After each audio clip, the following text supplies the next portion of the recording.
All right, what is up, everybody? Divine Hood here, coming at you with another daily update on Bitcoin and the crypto markets. Welcome in, everybody. Looks like Bitcoin is getting a bit of a pullback, which is to be expected here, but we're going to discuss some key things happening on the chart here and key things that need to happen for Bitcoin to continue to break up to new all-time highs, or if not, we could see a much larger pullback to the downside and even what we would consider a crash to the downside. So welcome in, everybody. Welcome in, Sudeep, Ludong, Estella, Brandon Keys. What's up, man? 14K. That's really good, man. And Frank, welcome in. Peter, welcome in. What is up, everybody? Please let me know if you guys can hear me okay. Is the music okay? And can you see the screen okay? And yes, we will cover Bitcoin and any altcoin. So if you guys have any altcoin requests, post them in the chat. We will cover as many as possible. Okay, thank you, Sudeep. We will cover as many as possible, and got a couple hours here to look at everything here. All right, so let's go ahead and get started with Bitcoin. And you guys, if you watched the stream on Friday, we were looking at pumping up. First of all, let me go to our chart with the multi-cycle pitchfork, and let's zoom out to the daily chart. We were looking for potential resistance coming up into this midline here, but we did talk about on Friday, if we do break through this resistance with a volume supported imbalance candle to the upside, then we could see it bust up to that 121 level and then come back down, flipping this into support to continue working its way higher. And right now, I have to say, it does look like that is a possibility, but that doesn't mean that we won't get a pullback. And that pullback is underway actually as we're speaking. You can see on the daily time frame, our momentum wave has topped out here and money flow is starting to curve to the downside. Now, we did invalidate the bear divs on the daily, which is a pretty bullish sign in my opinion, and in some ways it does invalidate a potential distribution pattern that was potentially in the making in this range here. So it is overall still looking not the best because we do have those bear divs on money flow, lower highs on the money flow, higher highs on the price action here on the daily time frame. So that is a little bit of a concern for me, but we would also probably want to see some bear divs coming in on the momentum waves as well here. So maybe we get a couple more highs here with some bear divs created on the momentum waves, with our money flow kind of continuing to drain out of the asset, and that could be a nice swing short signal that we could be looking for here on Bitcoin. But overall, it's looking pretty good here. Bitcoin is expected to see a pullback. So if you guys watched my video yesterday, what's up, Andrew? What's up, Courtney, Frank, JW? Thank you guys. Welcome in. So if we look at where did we reject on, let's zoom in onto the 2-hour chart. We did reject from that 1.618, like almost perfectly to the dollar. We rejected from the 1.618 Fibonacci target. Let me get rid of this here. And that 1.618 Fibonacci target was of a multiple 1-2 impulse, or a double 1-2. So if we're looking at this as a 1-2, 1-2, there's our big third wave. Where's your third wave projected to end? Most common target is that 0.618. So we're ending the third wave, and then we need to see a 4, 5, 4, 5 in order to complete this impulsive structure to the upside. So I do still think this is the highest probability to complete this impulsive structure to the upside. What is the invalidation for this impulsive structure? Well, if we take a Fibonacci from the lows of wave 3 to the highs of wave 3, and we look at that golden pocket. So that golden pocket coming in around 113.5-ish. Let's just say that 113.5 to about 113K. If we do drop down to hit this golden pocket, this would invalidate the double 1-2 impulse, and we would have to look at this more as a, sort of a 3-wave corrective move here, hitting into that 1.618, seeing an expanded correction, and then we could see a much, much bigger dump to the downside. So that is the bearish scenario that we do need to be paying attention to. We are still in our wave 4 targets. So after you see your 1, 2, 1, 2, you get your big third wave here. Your fourth wave generally retraces between the 0.382 and the 0.5. And then you get your 5 making a new high, and then you get another 4 that's usually smaller, internalized, kind of like this internalized 1, 2 here, and then another 5, creating that ascending channel or wedgie structure, which ultimately ends up breaking down, completing the impulse. And so if we look at the targets for that wave 4 correction, we'll just take that same Fibonacci pull and we're going to turn on those wave 4 targets. It's between the 0.382 and the 0.5. And you can see we are in that target zone, but we haven't quite hit that 0.5 yet. And I like this 0.5 target for a couple reasons. So first, let's go back to that multi-cycle pitchfork. And this midline, which we've been talking about all last week, if we broke above it, we would be looking for a back test of it to confirm a flip to support before continuing to higher prices. So we have not come back to hit that pitchfork yet, and that pitchfork midline yet. And if we go ahead and pull a Fibonacci here, you can see that 0.5 is very closely aligning. And technically you could even take it from this low here, because that low is lower than this low.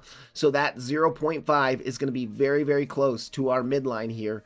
And this is an area where if we do come down here with some low time frame divs in the making, we could see a bounce here and continue to get that push up. And this would be your 4, this would be your 5 here. Now there is a problem though with the way we've dropped so far since the Sunday highs, which these are weekend highs. We do have to remember weekend highs often get taken out. But if we go ahead and zoom in here, let's zoom in onto like the 15-minute chart. And this push down to me does look pretty impulsive on lower time frames. We can see here, and I covered this in prior videos, but we have a 1, 2, 3, 4, 5 with an extended 5th wave here. And then we could be seeing some sort of correction here, and then maybe we're going to start to see another push down and another 5-wave impulse to the downside, making a bigger 3-wave corrective move down. But if we break that 113.5, if we hit that 113.5 level, that would invalidate our impulse to the upside, and we would have to kind of restructure our thinking on if Bitcoin is going to make new highs relatively soon or not. So that is a little bit of a concern for me, guys, and we should be watching this to see if we can recover and get back above. So there's a couple key things that we need to recover, key levels we need to recover. Let me go ahead and zoom out, and we're going to talk about that fib channel. So if we go zoom out onto the 2-day chart, you guys can see this is our very key fib channel that has guided us for the entire bull run. Every major swing position for the entire bull run has been guided by this channel. And we were coming up to the top of the main structure, the main channel structure here over the weekend, and we broke above it, and we actually closed our weekly candle. If we go zoom out to that weekly candle, we closed our weekly candle above that channel, just barely, but we did close it above. Now, there is a possibility that we could close it above only to dump right back in it the next week, overall making a fake out of the channel and then seeing a much bigger retracement to the downside. And that is something now, with the amount of bear divs that are developing on the weekly, guys, this should concern you if you're a trader. From the 74K highs to our 108K high, to our 112K high, to our 123K high, we have continued higher highs in the price action, continued lower highs in the momentum waves, and our money flow is also draining out of the asset, making lower highs here. So we are seeing on the weekly time frame some pretty bearish high time frame signals, but these weekly signals do take time to play out, and I wouldn't be surprised if we do see a couple more new highs coming in over the next couple of months here before ultimately money flow really starts to curve to the downside and maybe possibly even cross into the red, which would cause that bigger bearish divs on the weekly to start to play out here. But yeah, let's zoom in now. Again, let's go on to the 4-hour chart. And you can see here, after rejecting from our 1.618 fib level perfectly, we have lost that that parallel channel trend line. And earlier today even, we did come up and kind of back test that area. You can see here, that's where I had that arrow that said ouch on it. We did come up and back test that area after losing it overnight, came back up, back tested that area, and we saw a rejection on the bearish backtest of that area, a rejection followed by a pretty strong candle to the downside.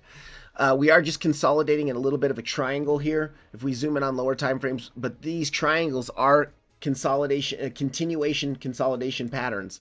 So if we cannot get back above, I would say if we close our daily candle below this channel trend line, we could be in for a much bigger retrace. But on the other hand, if we are going to just drop a little bit further, coming down to our pitchfork midline of our multi-cycle pitchfork, and we could see a bounce here and then get a recovery pretty quickly to get above our fib channel trend line, then that would be very, very bullish for Bitcoin. And I would expect Bitcoin to make new all-time highs in the next couple of days, possibly even that next day. But yeah, we're going to see how that works out. We're going to see what Bitcoin does here over the next, few hours, few days here. But we're seeing money flow drain out of the asset pretty consistently now, about to cross over into the red on the hourly chart. And no, there was not really any bear divs up at the highs here, which is a semi-good signal here. But we are starting to lose some key levels. We're starting to lose that fib channel. Also, if we pull a range just from Thursday, this sideways range has kind of been developing. Okay, we're at the value area low now. We're holding the value area low. So as long as we hold this value area low, we could continue to push up. I would like to see a wick a little bit further down, guys, to that 115K area of support right in here, about 115K, where we do have that pitchfork midline. Also, we do have some liquidity of a little dead cat bounce here right in that area at 115.2, right on top of the 0.5. So wicking past the 0.5, grabbing this liquidity into our midline. If we are seeing some lower time frame bull divs there, I will look to add to my long position there and to look to be taking it up to new all-time highs. Okay, let me check the chat real quick, see how you guys are doing.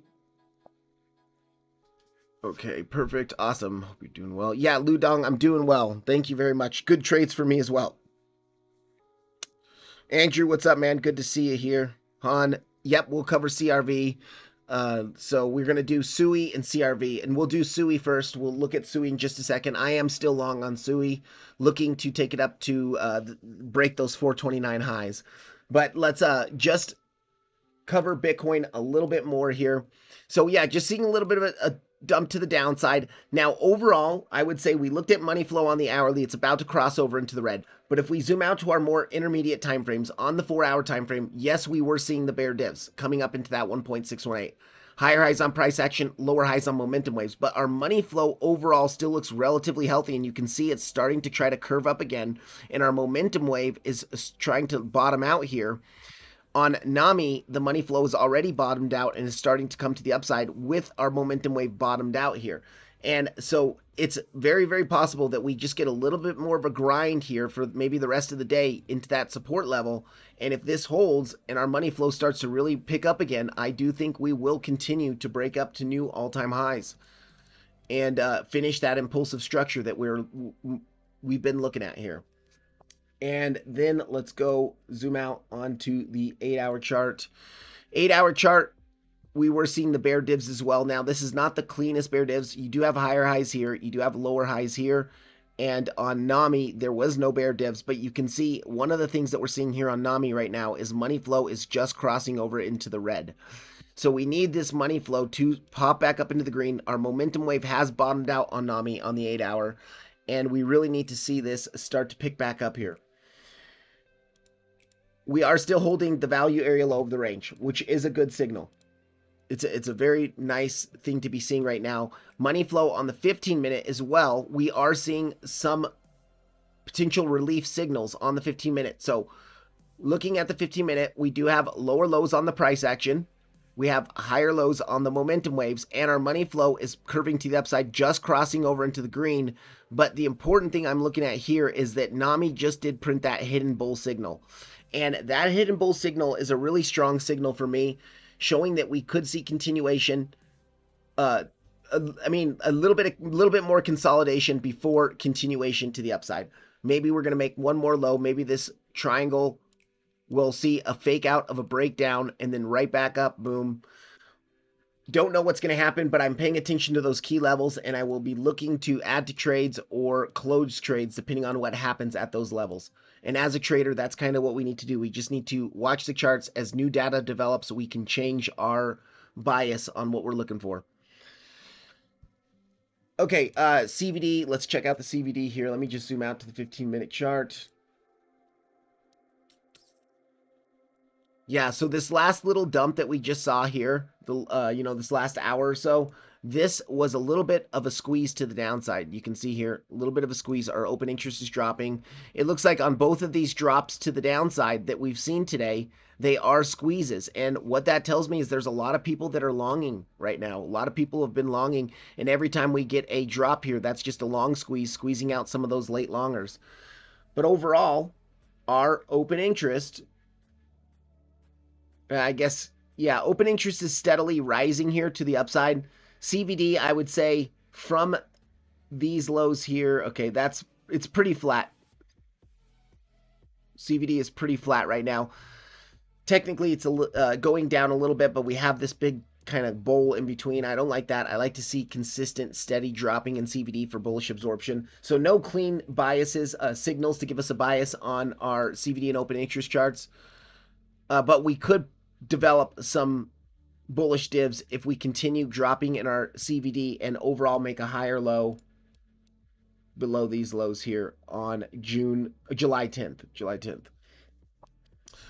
All right, and then as far as yesterday's video, if any of you guys watched yesterday's video, we were talking about taking out that liquidity that was just below into our fib channel, or into our fib trend line. So we weren't quite down to this fib line yesterday, and we did have that liquidity that was resting down below. We also needed to complete our smaller fifth wave to the downside, our smaller impulse to the downside.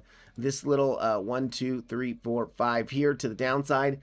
And we did come down and take that liquidity. Now, the really concerning part is after taking that liquidity, we did make a lower high, and we're now just starting to kind of consolidate and possibly see another drop to the downside. So it is very, very possible this consolidation and slow bleed does continue a little bit longer. All right, let's go into some altcoins real quick. I will cover, we've got some very exciting things happening on a lot of altcoins. Actually, before I cover that, let's go into dominance here, because if any of you guys have been paying attention to what I've been talking about on Bitcoin dominance, we have been talking about, first of all, our channel. Let me zoom out onto the 2-day chart, and we'll just talk about real quickly this ascending channel that we've been in on dominance since March of 2023. So for over 2 years now, we have been trending in a nice bullish trend for 2 years on dominance. But you can see every time we come up and hit the top of the channel, we see a very nice rejection on dominance. We didn't quite hit the top of the channel this last time, but it was almost a liquidity grab. And I know this isn't actual money, so liquidity grabs aren't the same thing per se. But we are seeing now, and I talked about this, we could see dominance drop, at least get a drop to that midline, and we're coming into that midline right as we speak here. Let's zoom in onto the 4-hour chart, and actually even breaking the midline just by a little bit here. And so if we don't bounce from this midline area, I expect to move down to that 62.85%, where you can see the value area high of our previous range, or of our major range. Let's just zoom back out onto the daily. Okay, well, for some reason that range shifts when you zoom in on lower time frames, but we do have that value area high in confluence with that 786 on the 4 hour. Not sure if TradingView is just being buggy there, but that is a local support level that I am going to be watching here at that 62.85. But that means that dominance can drop quite a bit more, and alts can get that run against Bitcoin, as we've been seeing a little bit here for the past couple days. Alts have been really taking off. Some of these alts that we covered a couple weeks ago, say, if you guys got the opportunity, we longed say at like 24.6 cents, and now it's up to hitting key resistances today at 38 cents. A very, very good trade there. But let's go into SUI real quick. SUI here. So what we were looking at for SUI is, first of all, we have this bigger range that has been forming, this bigger descending channel. And if we take pretty much the volume of this channel, this volume profile of this channel, you can see that the value area high still hasn't been hit yet. We pretty much bounced from our channel midline. Let me just zoom out onto the daily real quick here. And I'm going to hide this volume profile for just a second. But you can see we've been trending in this descending channel here.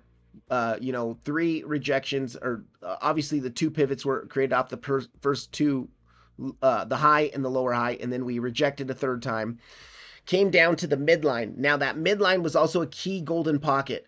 After seeing that daily impulse to the upside complete, we were expecting a move down to make a higher low in our golden pocket, and now possibly see a 3rd wave all the way up to this $6 area. So what we're looking at now is SUI has, held the midline, held the golden pocket, and we have pushed up in this impulsive price action. And what is happening is we are breaking above our channel, our descending channel, our trend, our corrective trend here. Breaking above it, we closed the daily yesterday above that channel. Because we closed the daily above that channel, I was expecting continuation up to at least take out the highs of the impulse at 4.29, really $4.30. So if we zoom in here, let's go onto the 2-hour chart, and you can see what did happen here on SUI. Very, very nicely, we got the breakout of the channel. We came back down, nice rounded bottom, back testing that channel now on lower time frames, confirming a flip to support. Break of the channel, confirm a flip to support, and now we're breaking to make new highs. So overall, I do expect us to continue kind of this parabolic price action up to take those highs around $4.30 at the very least. Now, this could continue a lot more here. We could start to see a very, very big wave 3 to the upside on the daily time frame.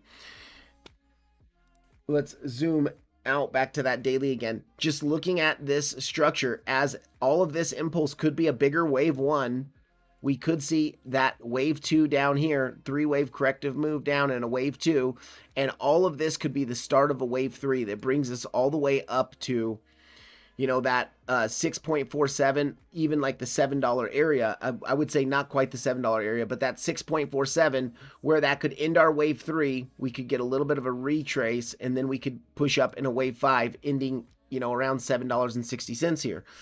So SUI looks overall pretty good to me. I mean, look, on the daily time frame, money flow is about to cross over into the green. Yes, our momentum wave is looking a little bit toppy here, and that's why I am going to be taking some profit if we SFP those highs at 430. I will look to take profit on my long position and also look for a short, because we could get that larger time frame back test now of the channel breakout. After taking liquidity of the highs, we could see that. That is often what happens. You get a low time frame backtest, and then you'll get the high time frame backtest after hitting into some resistances above. So, but yeah, looking pretty good. If we zoom out to the 4-hour chart, money flow looks fantastic here. Rising to the upside steadily. Yes, very slight bear divs, lower lows, lower highs on the momentum waves, higher highs on the price action, but we're rejecting kind of in the middle of nowhere. So I expect this 4-hour red candle, green candle, red candle, green candle, maybe to continue until we get up to those 430 highs. You can also see that NAMI's printing the bear divs, but money flow on NAMI as well looks very good on the 4-hour. overall showing that we do have a higher probability to continue to at least take out those highs above us. On the 1 hour chart, 1 hour, we are getting some more drives of bear div. So we had the drives of bear div here between these two highs, higher highs in the price action, lower highs in the momentum waves. And now we're getting, with today's new highs, we are getting a second drive of bear divs. Another thing that is a bit concerning here is the bear divs on the money flow now. You can see higher highs on the price action, lower highs on the money flow. But we have, usually when you see these divs start to form, once you get up to your resistance and you reject, those divs will start to play out. And you want to see that money flow starting to really curve down more steadily as well. So, like I said, I'm going to be taking out probably 3/4 of my long position, 75% TP at that 430 level. If we get above that, great. I can look for another pullback, re-add to it, compound the long position, and bring it up to, $6 or so, way up above us. But right now, Sui looks overall pretty good to continue to the upside. Let's actually just do this right now. Let's come in on this 430 high. Now, this is going to be a swing failure pattern of our prior daily highs. And I'm just going to set an alert here. And we're just going to look for SFP short here. So if we do confirm a swing failure pattern on like a 15-minute candle, I will be looking for a potential short scalp opportunity. What that means, guys, is we're going to be coming up here, piercing that level, breaking above that level, grabbing the liquidity above that level, and then if you see a 15-minute candle close at or below that area, you could look to enter short on that area. You'll look to enter a short trade about this position here. Your stop is going to go above your wick.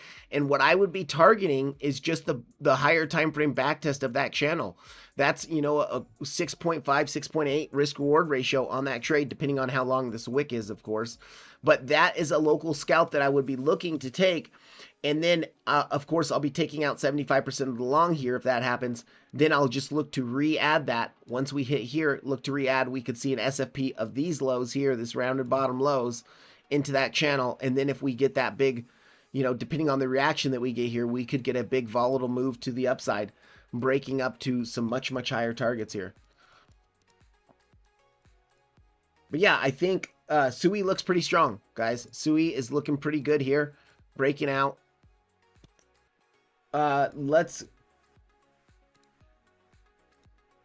Money flow 6 hour looks pretty good. Nami's money flow is starting to get a little bit of weak here. We are seeing the bear divs on the money flow. That's always concerning, guys. When you see bear divs, especially on money flow, like you're seeing higher highs in the price action here, we're getting lower highs in the money flow. But if that does start to really roll over and cross into the red, then we could see those divs play out.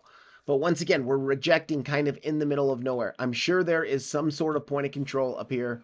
Something very... Let's do that.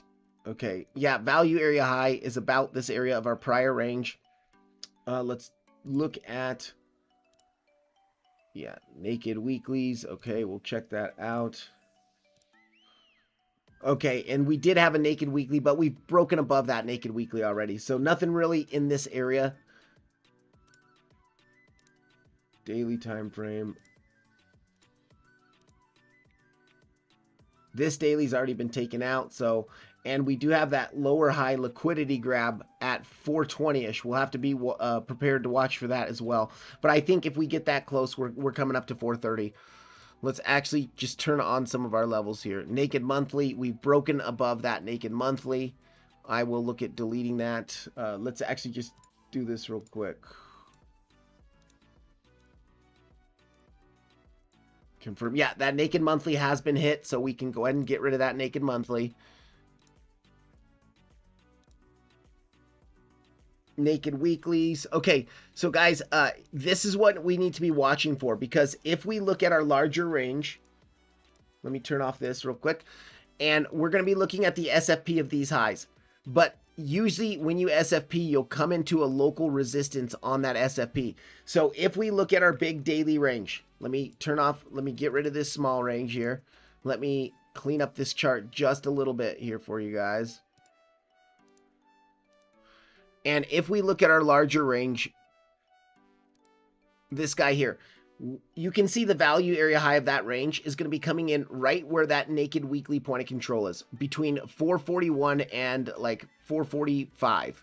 So I would suggest that we could continue pushing all the way up to, the even on the SFP, if we see that one big, hourly wick SFPing into that naked weekly and that value area high, and then we reject and start to lose 430, that could be a great short opportunity where then you would be looking to kind of take it down to backtest that area.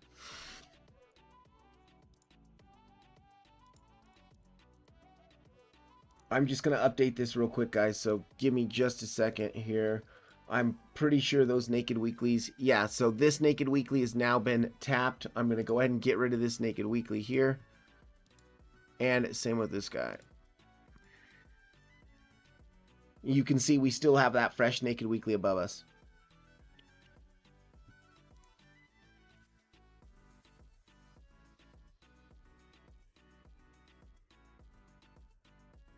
Okay, turn those on.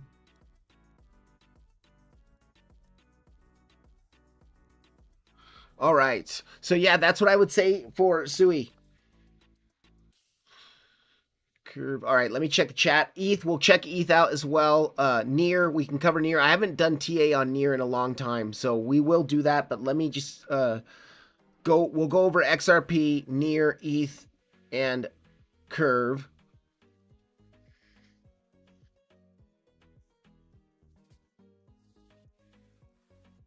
Okay, Sui's a beast. Yeah, Sui is a beast.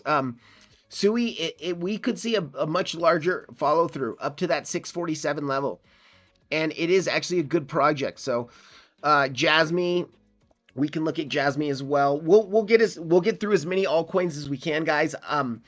I obviously can't go super into depth, because if I go super into depth, marking out all the naked weeklies, naked monthlies, dailies, weeklies, monthlies, all that, it takes me about a half an hour per coin if I haven't studied that coin in a while. So we'll get through as much as we can, but we'll probably do some higher time frame analysis and just look at like broader targets, I guess.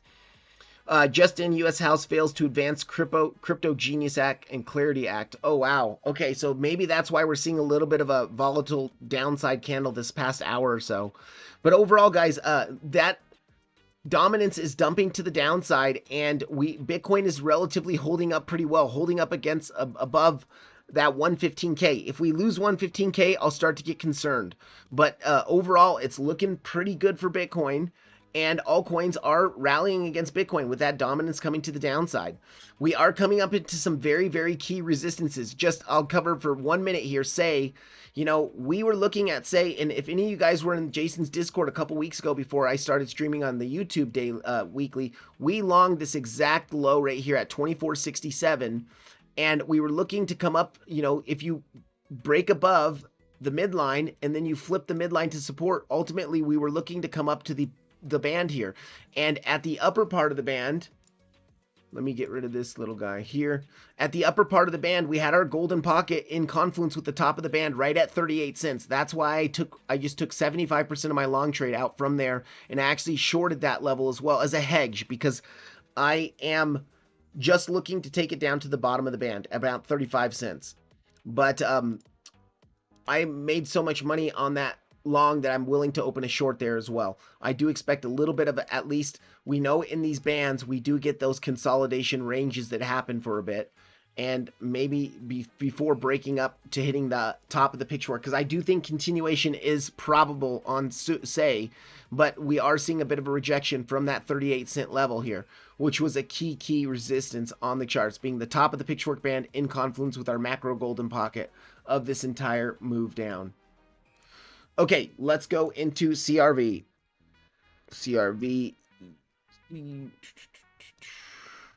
Okay, CRV does look like it's hitting that level of resistance that we were looking at, being a daily and a golden pocket area. So we could, money flow looks pretty good on the daily though. And our momentum wave is looking a little bit toppy, but that money flow on both NAMI and Market Cipher B look good for overall continuation to the upside. That doesn't mean that we won't see a bit of a small pullback here before continuing to break up to that monthly level above us and, seeing the liquidity grab of these highs into that monthly level. But what I would like to say overall, last time we covered curve here, we showed how we had that multi-month correction to the downside. We broke up in some impulsive structure, and then we came back down to make a higher low into our log golden pocket.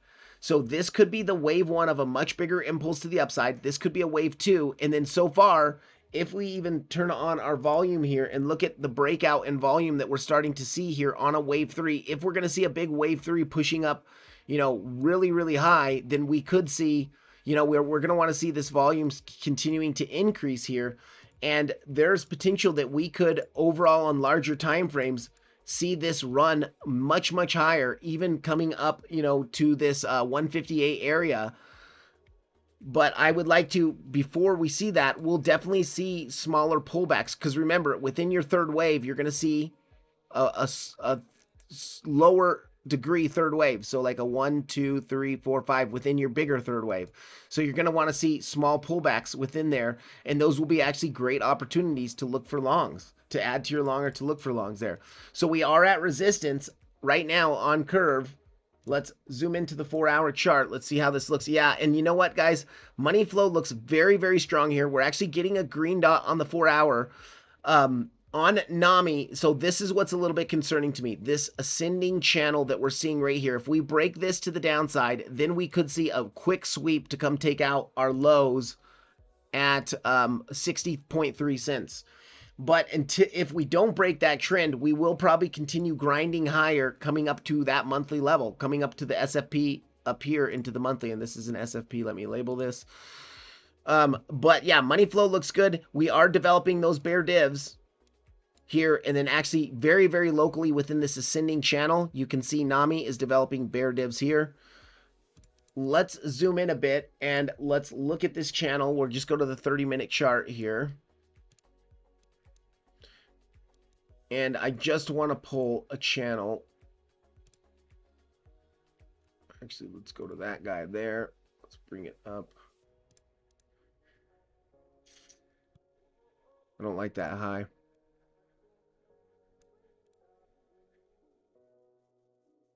Yeah, so we're in this relative structure, this relative channel. It's not the cleanest looking channel. And actually, let me hide this golden pocket for a second. And we can get rid of this daily. Actually, I'll just hide it for now because I want to see if we close above it, below it. But yeah, you can see this ascending channel that we're in. If we start to break this to the downside, then we could see continuation to come take out these lows down here, or at least the lows of the channel. Let's pull a fib here from our last lows to our highs. Let's go to our golden pocket. Yeah, that golden pocket is going to be coming in right around the liquidity of the bottom of this channel. And this channel I'm talking about, I started it from this low here, and that is kind of your trend in the last few hours or couple days here. So if we break this, we could come all the way down, hitting into this golden pocket, maybe even just wicking past it a little bit to grab that liquidity, and then seeing that bigger push up, continuing to push up to larger levels. But overall, it looks pretty good here. Money flow on the 4-hour is definitely dictating more upside, and actually very, very locally, we're pretty much hitting into the bottom of that channel now, and we could see a bounce from this area. We'll check this out in a couple minutes here, 15-20 minutes, and we'll see if we're gonna hold this trend or not.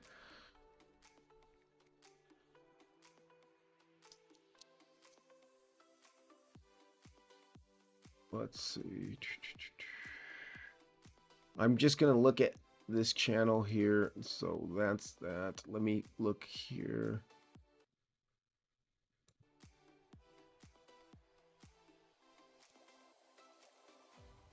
No, it works better the other way, that way right there.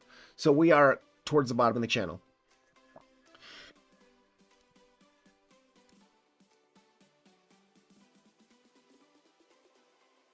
Yeah, I would say strong. It's we're probably going to continue higher. We do have a liquidity grab that is just above us. We did just make a double top with it. Front ran it just barely, which is a good sign, because if you front run a liquidity grab that closely, you get a little bit of a dip, then the next time you can bust through it. So I would be expecting us overall to kind of continue to bust through this. Let's grab a fib from the highs to our lows here. let's go to golden pocket. Yeah, and then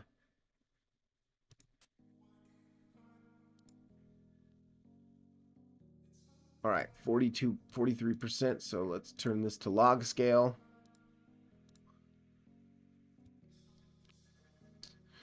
Yeah, kind of overall rejecting from that area. But it looks like in this case, our non-log golden pocket is working a little bit better. But we are at resistance, guys. So expect small pullbacks from resistance. Golden pockets here. We had a daily level in this general area. I would expect us to overall continue the push to the upside, but on lower time frames, especially if Bitcoin starts to lose some momentum, we could see that drop to the downside. We'll keep an eye on this throughout the stream here. Let me grab that golden pocket again, and we will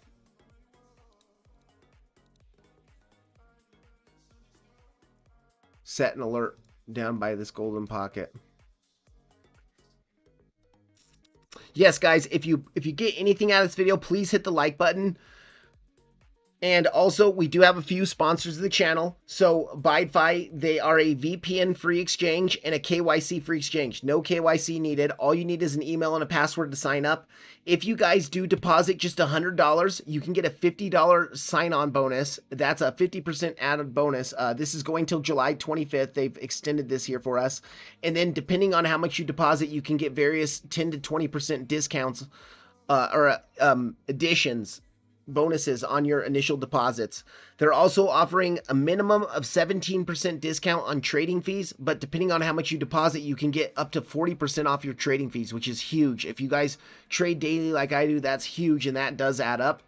They're also offering up to $8,100 in futures trading bonuses, depending on how much volume you trade in your futures markets. And then lastly, they're doing a Telegram group with me. So we've started a collaborative Telegram group where if you do deposit $100 and then send over your UID and we can verify it, we can get you in this Telegram signals group. It's not a signals group. It's a more of a trade setup group where I do try to post certain trades that I'm looking at, and they do as well. They are very active in there. And so if you're interested in that, links are in the description, in the comments for that. We do have NAMI. NAMI is a momentum and money flow indicator that I use for helps on entry and exit of trades. They are running a 50% off special for a limited time. If you use my affiliate link, the discount code and the link to sign up for NAMI is in the description. And then lastly, we do have MEXC, and MEXC does have a new deposit campaign. Let me grab that picture real quick here.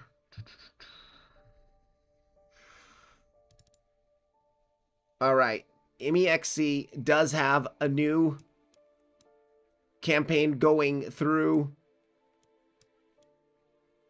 July 19th. If you deposit $100, you'll get $20 free, and then you can earn up to $300 just by starting to trade futures. So that is a new campaign they're doing here. Links in the description for MEXC. All three of the sponsors that I just mentioned are in the chat, in the description in the chat there.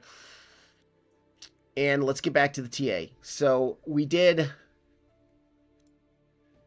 Curve, we did SUI. What was the next one here? I think it was XRP or ETH. SUI, okay. ETH, yes, ETH.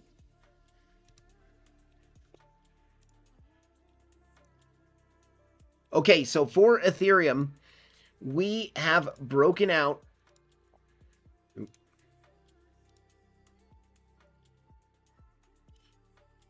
Dang it. Sorry, guys. Let me get the right one here. All right.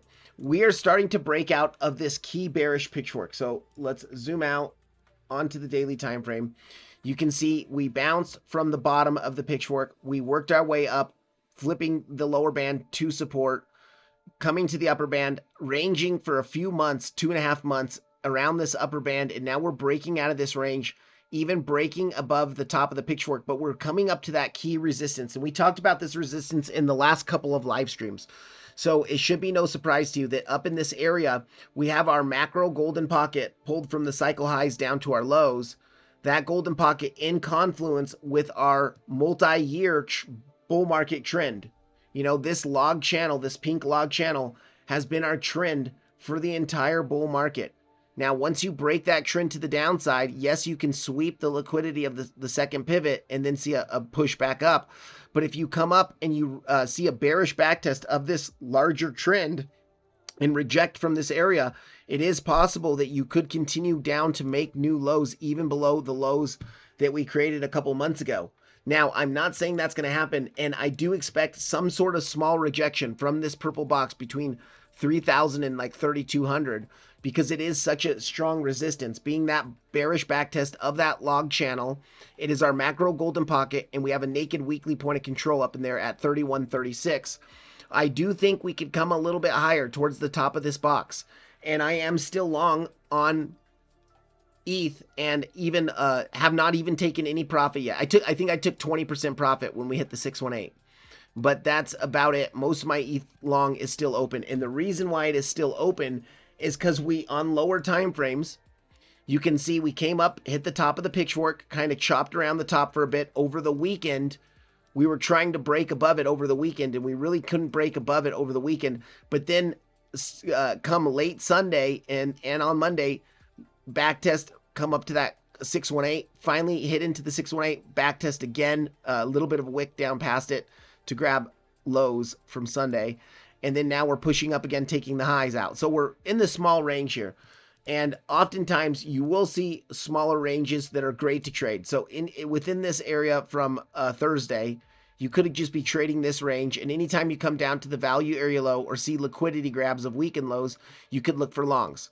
We also had a daily there. I actually added to my long position of the, well, I took some out at the 618. I added to it exactly at this daily at 29.45 for me. I added, and looking to take it up to that $3,100 to $3,200 area just above. And we do have, looks like we could continue pushing up there just based off of the larger impulsive structure that we're seeing. So yes, overall higher time frames, we are coming up into some very, very key resistances. But once again, just like with Bitcoin, we do look like we're in this, 1, 2, 1, 2 here, seeing our big third wave push to the upside. And that third wave could have ended when we hit here. This is a 4, 5, and then we need one more 4, 5 coming up into this 3,100 area, where then we could see that impulse complete and we could see a bigger correction down. So let's just speculate here. And actually, I'm going to zoom out a little bit so we can get an easier pull. Let me get rid of that.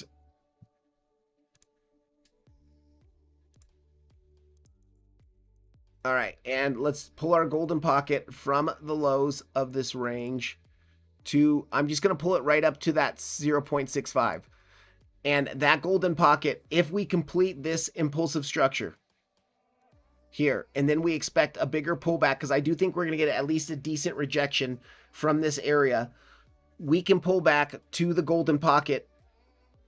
And guess where that golden pocket's going to be aligning by the time we get up there? It's going to be aligning with the pitchfork band that we broke above, that was acting as resistance for about a month, 2 months. So now break above it, come up into some local resistance, see a fake out of the pitchfork, drop back in the pitchfork, and if we drop back in that pitchfork, we could expect that move down to your anchored VWAP area and your golden pocket area. This anchored VWAP might even be coming up into that area by then. And then we could see, hopefully, continuation to break back into our bull market trend. But lower time frame, I think that someone, let me check the chat here. I think one of you guys was looking at the lower time frame here. ETH short term. Yeah, short term.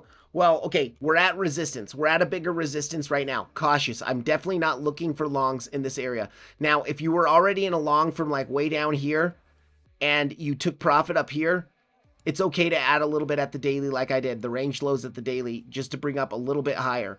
And I do plan to take out, maybe even close my entire long when we hit either this naked weekly point of control or that 0.65. I might just completely take it out and, re-enter. If we break above it, I can re-enter, reestablish my risk management. Say we do something like this. We come down here, start to bounce, then I could look for another long in here to bring it up higher. Stop would go below the low. But I think I'm probably going to close the long position up in this general area, 3130 to 3200.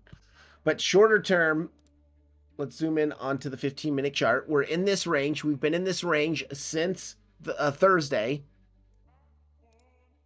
And if we just look at this range, we're above the value area high. You can see the value area high is actually going to be coming in where the VWAP is.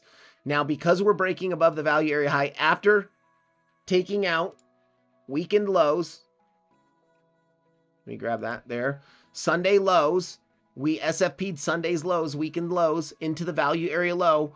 We pushed up to the point of control, saw a small rejection, but held the pitchfork. Look at how now the pitchfork is holding as support locally on lower time frames, and now we've pushed up to make new highs. So yes, we have taken the liquidity of the range highs, but as long as we're above this value area high here, I expect this to continue. And so that value area high is going to be coming in right around the VWAP. And actually, if you're looking at very short-term scalp trading, you could even look for a long from this area to take up to, you know, this 0.65 or this naked weekly point of control. Now your stop, I would wait for the bounce to occur, and then your stop is going to go below wherever that wick is. Obviously, you can't put your stop down here. Your risk management is not good enough. You know, it's only a 1.29 risk to reward trade. So that would not work for me. What you could do is, if you do start to work your way down, let me zoom in a little bit here onto the 5-minute chart. And if you start to work your way down here, hit into your VWAP and value area high, and you start to roll up, you could look to enter in this area with your stop going below that low and then bringing it up there. That's a 6-to-1 risk reward ratio. That's great for a scalp. Just bringing it up, I would say, like even to the naked weekly point of control. That's almost a 5-to-1 risk reward play. That's a scalp that can pay you the entire week's worth. If you're trying to make 1% a day, you know, you can make almost 5% on that trade just by looking at one small scalp from that general area. But yeah, very, very low time frame. Ethereum looking pretty strong. Money flow once again here on the 5-minute starting to come to the upside. Let's look at the 15-minute. 15-minute, we did have some bear divs locally on the 15-minute. We took out the range highs from Monday's highs. Higher highs in the price action, lower highs in the momentum waves. Your money flow starting to curve over, but we did print that hidden bull signal. So I do expect continuation. I would like to drop a little bit lower to actually hit this value area high in VWAP. That's going to be coming in right around 3,028 to like 3,026. And that actually would be a nice little potential scalp long opportunity. I would want to see some 5-minute bull divs coming in. Let's see. Are we seeing potential? No bull divs, but money flow's looking pretty good here. Let's go to the hourly chart. Yeah, so we're starting to develop those bear divs. Let me hide this range for a second. You can see here, and this is what I'm talking about, guys. When you see a little bit of some grindy structure, your wave 1s and wave 2s in here, right? What did I just do?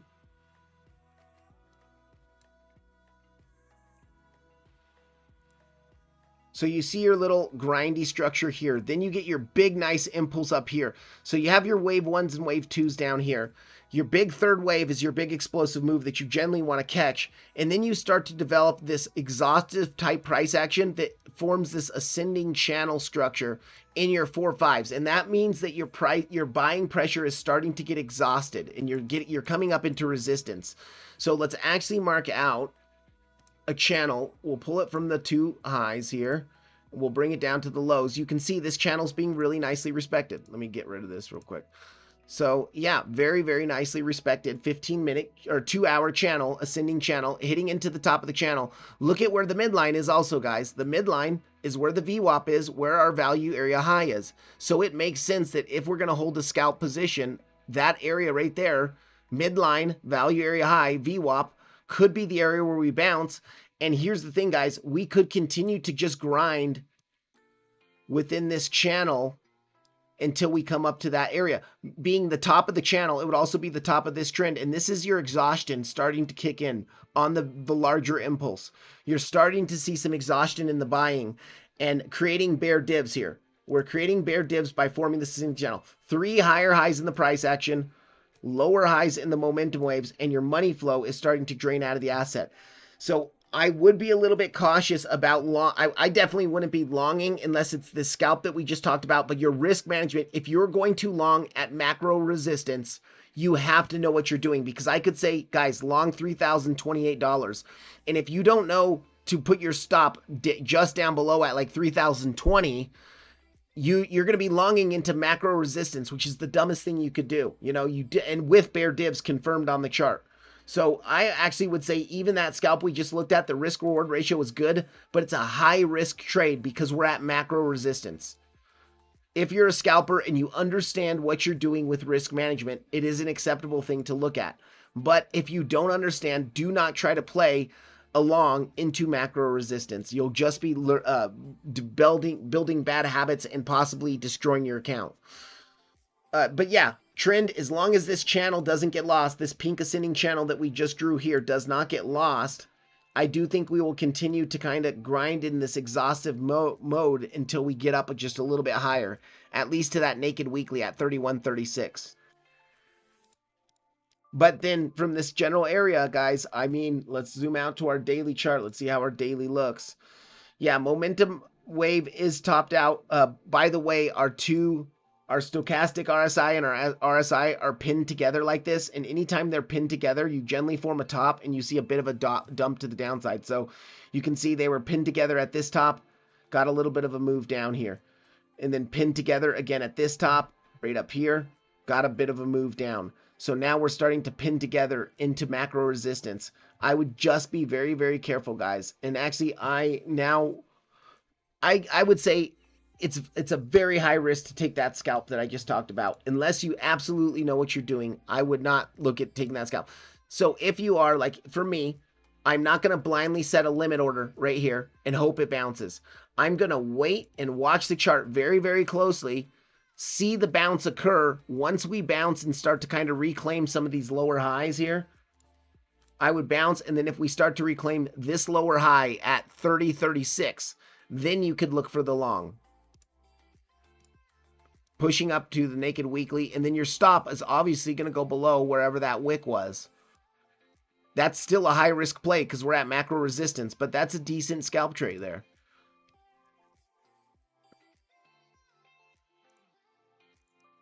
If we do see that channel break to the downside, you can see the top of the bottom of the channel is going to be coming in around the lows of the range, the value area low.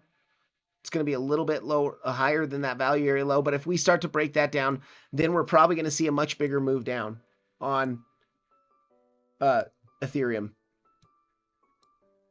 We'd probably move down. Let's grab this range here. This value area high is coming in around 2670. And let's look at our 382 Fibonacci.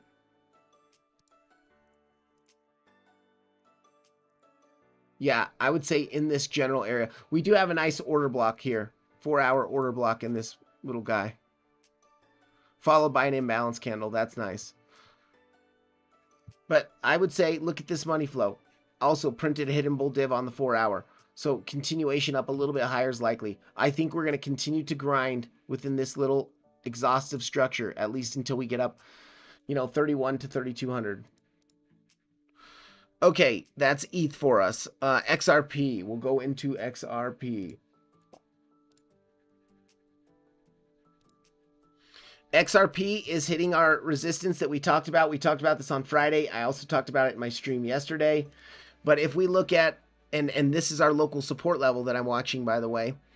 XRP broke out of the descending channel that we've been in for 7 months. And it's also our volume profile that we've been in for 7 months. This general area here. So breaking the value area high, breaking the channel, and you can see once we broke the channel, we got that big impulse to the upside. And where do we come? I say this often with channels. When you break a channel, whether an ascending or descending channel, you'll often come sweep the second pivot of that channel, the liquidity of the second pivot. So we busted straight up, hit that SFP, had a clean confirmed SFP of this internal high, and now we're seeing a bit of a retrace, which we expect. Like, this is healthy, actually, to see the SFP. Now, if we get a little bit of a move down here, that 382 is also in confluence with the backtest of the value area high between 260 and 258. Then we could look to push it at least up to 310 where we have the naked weekly point of control. But I would actually be looking, honestly, to push it up to probably take out the highs.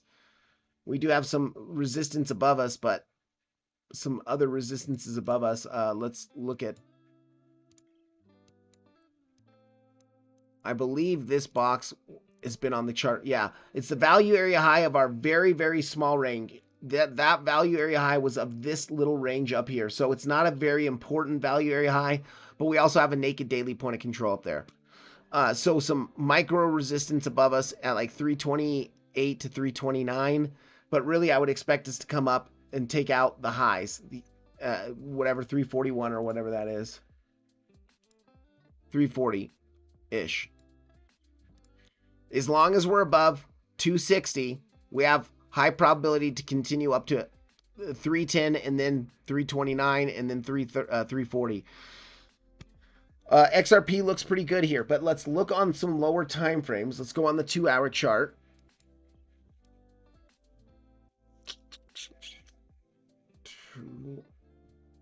See, the way I'm looking at this as well, we do have a pretty clean impulsive structure. We have that 1, 2.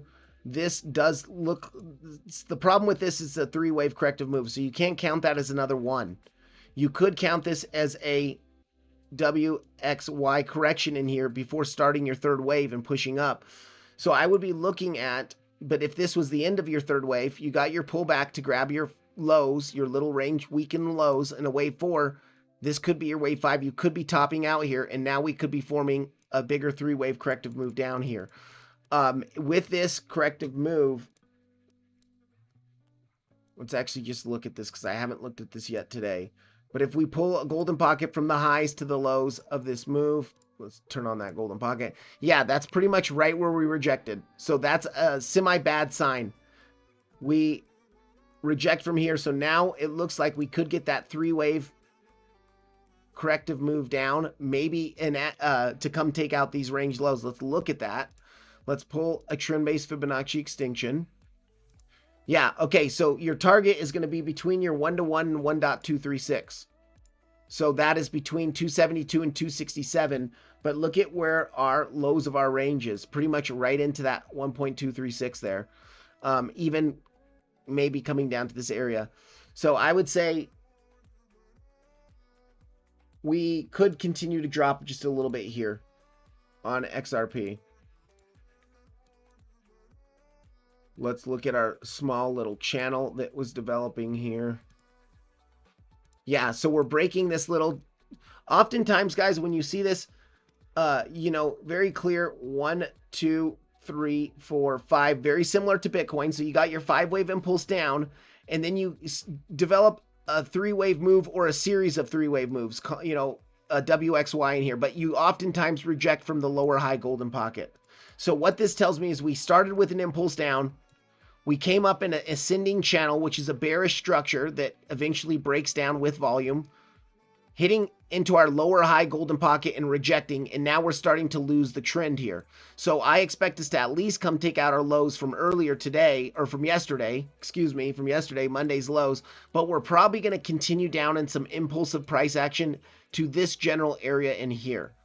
And that is your bigger 535 ABC correction, taking out the range lows, and then you could see that push up to 310. Let's look at our range here. So let's pull a volume profile of this sideways range. All right. And then let's pull a golden pocket from the lows to the highs here. Okay, I do like this.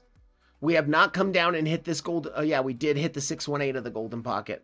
Okay, so we hit the 618 of the golden pocket, but in a 3-wave corrective move down, sometimes that last push down here just ends with an SFP of your wave A lows, and then you could push up. So we did hit the goal. We did hit the 618. You can see here we hit the 618 at 280, but we have not come down to the 0.65, which is where our point of control of our range is. That's the most volume traded. Now, if the market is bullish on XRP very, very locally since last Friday, or since Friday, June 11th, so for about a week now, a little over a week, then not little under a week, excuse me, then they'll be willing to buy at the point of control, fair value. They'll be willing to pick up at fair value. So we could see that area at 279 hold. But if that doesn't hold, then we're at least coming down to the value area low. You can see we have a nice little internal liquidity grab of these lows down here, right into the value area low at 276. But at that point, I would be expecting us to come down to our 1-to-1 to our 1.236 targets, possibly even taking out the range lows down here. And let me just check out our 1.618. Okay, that's not good there. So our 1.618, you can see, is pretty much perfectly aligning with the value area high of our bigger range and the bottom of our box. That's maybe why the bottom of the box is there. And what that could signal, let me just get rid of some of this stuff here.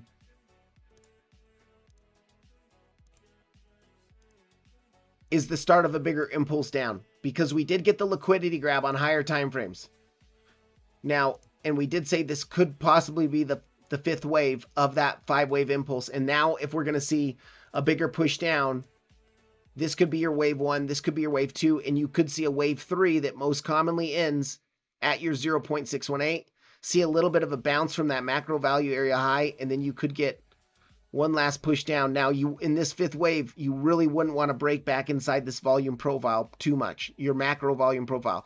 Yes, you could see a break there, recover right away, and then go. But, and also in an expanded correction, you do sometimes go to the 1.618. In a very volatile expanded correction, you still get that three-wave move that ends at the 1.618, and then you push up. But that's the area of support that I'm looking at. That's what I drawed out yesterday, this box here. And more locally, yes, you can look for that 279 golden pocket POC. Sorry, up here. No.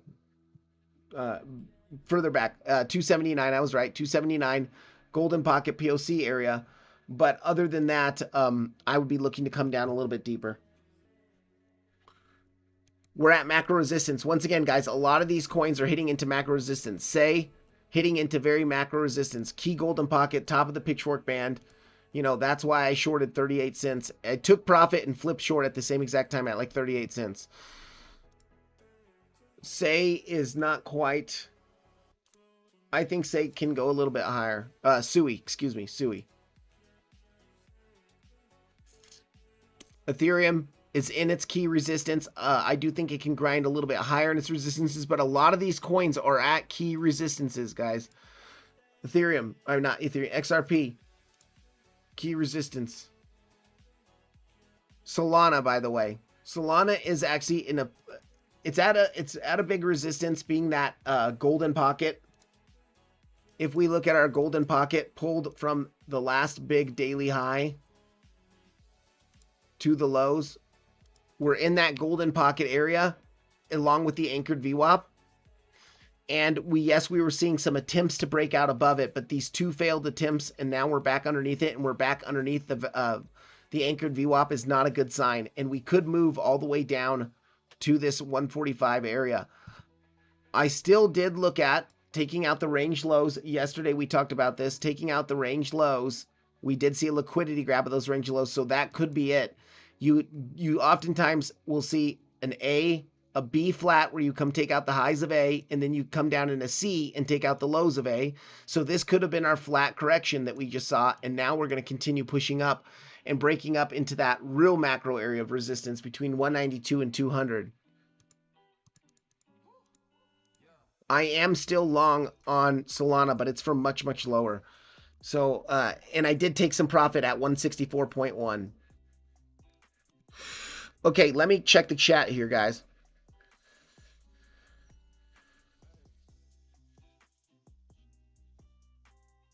What's up, Qualls 1100? G's save 77, absolutely, man. Okay, we'll look at Jasmy as well. Sorry, guys, I need to catch up on the chat here. You guys are going crazy here. Okay, thanks, Divine. Ludong, absolutely, for the TA on there. Sudeep, thank you. 63 watching, 36 likes. Yeah, please hit the like button if you get anything out of these videos. What's up, Darren Does Things? It's good to see you, man. Appreciate you stopping in again. Telegram group. The link is going to be in the description, Ludong. And in order to join the group, you do have to deposit $100 with BYDFI. Now, that's your own money that you get to trade with, and they'll even give you a 50% deposit bonus. But if you do deposit and trade your own money on their exchange, then you'll get access to that group. So it's free for you. It's just you're depositing your own money into an exchange. And yes, you need to send me the UID on the Telegram. Click the link in the description. Would you TP or set a stop loss? Paper Beats Rock, for which one are you talking about? Would I TP or set a stop loss? Oh, at the top of the pitchfork. And are you talking about Ethereum's pitchfork? Because on Ethereum,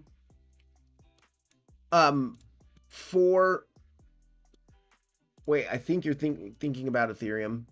Yes, so that pitchfork is a good stop loss area actually it's a little bit of a long stop loss for a scalp though. So let me just discuss this real quickly here. Oops, what did I just do? If we come down a little bit more and hit that, actually it looks like we just did hit that. Dang, did we just miss that scalp? Looks like we're bouncing now and we're starting to recover. So if you just took that scalp long from that area, now what I would do is enter long, like you could even, let's say we're entering right now. Enter long right now. You're bringing it up to this naked weekly point of control, and your stop is going to go, I would put my stop right below that value VWAP. That's still a 3.58 risk to reward ratio. That's a good scalp trade right there on Ethereum. Like, to me, that is worth it, right? But your stop, if you put your stop below that pitchfork or that low right here, right below the pitchfork, that's not worth it. So you, for me, no, that's too long of a stop loss for a scalp trade. But if you're taking the scalp, as I just showed right previously, then you would put your stop down below that wick. And there's a potential, guys, I personally wouldn't enter right here. I think we kind of missed it because you could see one more rollover to actually hit the VWAP. We didn't hit the VWAP yet. So I would be waiting to come down to hit that VWAP a little bit. Okay, at the top, the FUD never fails. 114K next week. Ben, we could be at 114K next week. If we break 115, that's not going to be good. Curtis J, what's up, man? We'll check Jasmy. Yeah, for sure. Near. Okay, Jasmy and Near. That's right. Jasmy, Near. Mark Dutch, what is up? Good evening, man. I'm not naked. Oh, no. Well, I don't have my pants on either, so just kidding. I actually do, but yeah, please smash the subscribe button, like button. Thank you, Mark Dutch. Okay, we'll do Jasmy, Near, Fet. What's in the Telegram group? I'm just going to be posting like my thoughts on trades in there. Engine. Okay, let's get into this because we're already at 45 minutes left till I got to go or so. Jasmy.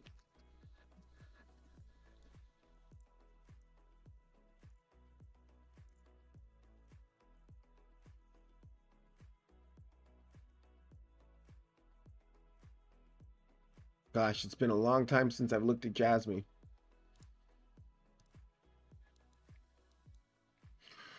Very nice bottoming formation here. This little accumulation zone that we have on Jasmy, we're breaking out. We saw expansion. We broke market structure here, making a higher high. So now we can look for a overall higher low to come in. Let's pull our golden pocket from the lows to the highs, but let's look at our fib golden pocket and then look at where we bounced. Okay, so guys, this is very important on Jasmy. We had our accumulation zone here for multiple weeks. Probably, let's see, October 2022 all the way until January of 2024. So over a year accumulation range. We broke that range with volume imbalance, volume supported move to the upside here. Made a bullish structure, higher high, higher low, higher high, higher low, higher high, higher low, higher high. You know, breaking key weekly highs. breaking these key weekly highs. Yes, it was just an SFP on the weekly, but it was breaking those key highs, breaking weekly market structure bullishly. So this is our impulsive move to the upside, our expansion. From our accumulation, we had expansion, broke our highs. Then we saw a corrective move down to our log golden pocket, pulled from the lows of that accumulation to our new highs, came down to our golden pocket, and we're seeing a nice bounce from our log golden pocket. Now, once again, guys, this is where it's important to use the log scale, because if you pull the golden pocket from the lows to the highs and you did not have it on based off log scale, look at where that golden pocket's at, way up here. That's not a proper 61.8% retrace of this move. But if you turn it to log scale, you can see we came right into that golden pocket. Very nice bullish reaction. Look at that imbalance candle to the upside off the reaction. The buyers stepping in there. So this all could be a wave 1. This could be a wave 2. And now we could be about to explode in a wave 3. I would like to see it start coming in soon here. And this is on the weekly time frame, by the way. So this is going to take time. But you could have a 1, 2, a 3 in here, a 4, 5 on the weekly time frame, maybe taking about 6 months or so of a pump to the upside in your wave 3 before seeing a bigger wave 4 and then another wave 5 to end this bigger 1, 2, 3, 4, 5 upside. What I would say is let's actually just look at some more local price action here. We can mark out our weekly here. Okay, no weeklies to the upside except for this puppy up here.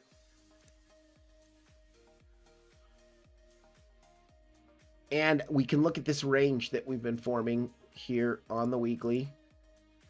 We're breaking, and we'll zoom in just a second. Let me get rid of these brush drawings. And I will pull the pitchfork as well. So we've got an accumulation bottom here. Then we come up to our first wave highs, and then we can bring it down to our second wave lows. And we will look at probably a modified skiff here because it's a wave 3, a potential wave 3. So yeah, and the modified skiff does work better. Look at how well that looks on. So now let's, I know this is a lot on the chart. I know this looks messy right now. Just give me a second here and I will show you guys. Okay, I'm going to hide this range for a second and we're going to look at the pitchfork. So you can see that obviously this grind down was where we pulled the pitchfork from the highs to the lows. Let's make sure that's right on there. And let me make sure TradingView likes to be picky. But look at what happened. We broke above the band, back tested it as support, made new highs very locally. We came down to the band, tried to bounce from it. We couldn't. We dropped to the bottom of the band. We saw a bounce from the bottom of the band, came up to the top, rejected the top, and then lost the band. Once we lost it, 1, 2, 3, 4, 5 tries in a row to get above it, we kind of found a bottom on the daily time frame, and now we're breaking and we're attempting to break above the band right now. So if we can close this daily candle, actually today is very, very important because you can see here 3 days ago we closed above it, but the very next day we lost it. Even though we wicked higher, we lost it. So today, if we can close another daily candle above that band, we probably could see continuation to the upside here. But also, let's turn on that volume profile. We're above the value area low. So we've broken back in our macro value area low of our bigger sideways range that goes back to March of 2024. So over a year long, we've been consolidating kind of sideways here. Breaking and closing daily candles back above this value area low is a very bullish sign. And actually, look at what happened. Break back in it, reject, but come down today. And if we close this daily candle above this value area low, it's almost going to be a bullish backtest. You're bullishly backtesting, you're bouncing, and you're closing not only above the pitchfork band, but back inside the volume profile. So if that happens, we have a high probability of continuing up to our next major resistance, which would be the SFP of these highs into the point of control. This area here at 21 cents, yeah, about 21 cents, 21 to 21.38 or so. And I think that if this candle does close green today, like it looks like, we have a high probability. It's not going to go up in one day up to there. It might take a few days or a week or so to get up there, but we do have a high probability of continuing up to that general area. Let me check our volume profile here. Okay, yeah. So we have to get above this value area high though. It's at 17.8 cents. And you can see that's just our volume profile of our small, after the big correction ended, the big downtrend correction ended. From the end of the big correction here into our larger golden pocket, we've been starting to attempt to form some bullish price action. I would like to see us, we really need to break those highs at 21 cents and see a bigger push up. So let's look at, let's just get rid of this for a second. I mean, this is a 5-wave move with an extended one. So you have your big one, your 2, your 3, 4, 5, or a contracting diagonal. You can see overlap in a contracting diagonal for a wave 1. This doesn't look too good, though, as far as our wave 2 down, because it does look more 5-wavy. Like, here's your wave 1, 2, 3, 4, 5. And generally, you want to see a 3-wave corrective move here, not a 5-wave impulse. So we could be looking at, geez, and if this ends here on this 3-wave, but to me, that actually looks more impulsive because we're starting to push above. And let's look at our volume here. Not the best looking, actually. You want to see volume starting to kick in. You see how volume kicked in here? You want to see volume starting to kick in. If this is going to be a third wave of a smaller 1, 2, 3, 4, 5 pushing up, you're going to want to see volume starting to kick in here. Let's zoom in a bit on this and see what is happening.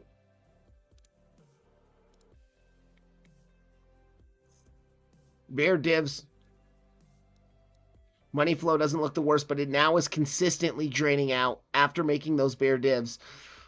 Honestly, guys, the key is just going to be holding that value area low right here at 15.78. If you can hold that value area low, you have a very high probability to move up to that 21 cent area. Yeah, 15.5, 15.7, that general area. I personally wouldn't even want to close below this pitchfork band at 16 cents. But if we close the daily above 16 cents, then we have a high probability of continuing to kind of grind up here to 20 cents, 21 cents.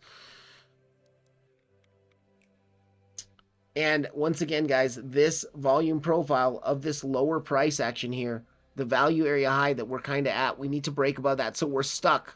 And this is absolutely possible that we could form a range here between the value area high of our smaller range and the value area high that we broke out, or value area low, excuse me, of our much larger range that we broke back inside. So you could start to form that range here for a bit and then break up here, starting to form that, you know, squeeze that often happens before a breakup.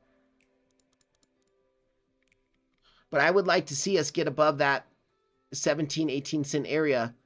And then if we do, we have a pretty clear shot up to 21 cents. Let's pull a Fibonacci. Yeah, and the reason we're also rejecting, it was golden pocket value area high. I mean, that's why you're going to reject from that area.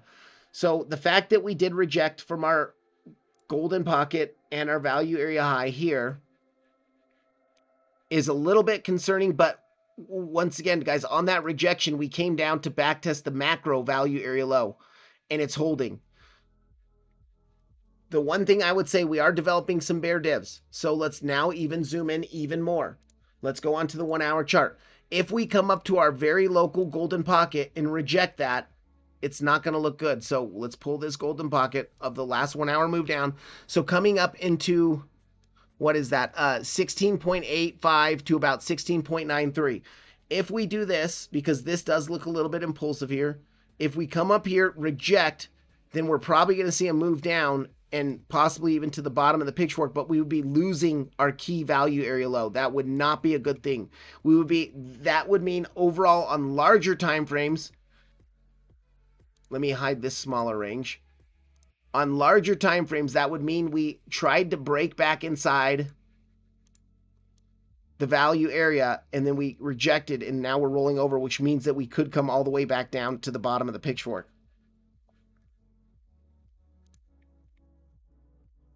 I know nothing really fundamentally about Jasmy. I don't know if it's a bullish project. I don't know tokenomics on it.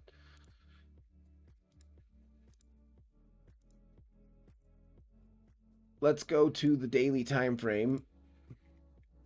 Okay, daily is looking, actually this does look pretty good for a bottom, guys, because lower lows on the price action through here, higher lows on the momentum waves. You got your trigger wave with a higher low here, trigger wave with a higher low, and money flow is starting to curve to the upside here. That overall looks pretty good for continuation, at least up to the POC. Now that'll take time, you know, week, 2 weeks or so. But then if we break that POC, we're going to probably move up to the midline of the pitchfork, which is going to be right around that value area high. And, you know, that could take some time to get up there, but that's going to be around like that 29, 30 cent area, 31 cent area. Yeah, 1 minute Elliott waves, right? Like, gosh dang. If Coons has taught me anything, definitely don't go with that. 1 minute stuff. Pretty big FUD without immediate dump is interesting. 886. Oh, on Bitcoin. Let me just check Bitcoin real quick. So, guys, I would say for Jasmy, we're probably going to continue pushing higher, but we do have some bear divs here. 4-hour bear divs, but money flow looks really good. We did just print a hidden bull div signal on NAMI on the 4-hour on the bullish backtest of that value area low. I think that we are going to continue higher. Watch that local golden pocket around 16.85 to 16.93. If we do reject from there, we might create a 3-wave corrective move down. But overall, I do think that we do have a higher probability to continue pushing up to that 20, 21 cent area on Jasmy.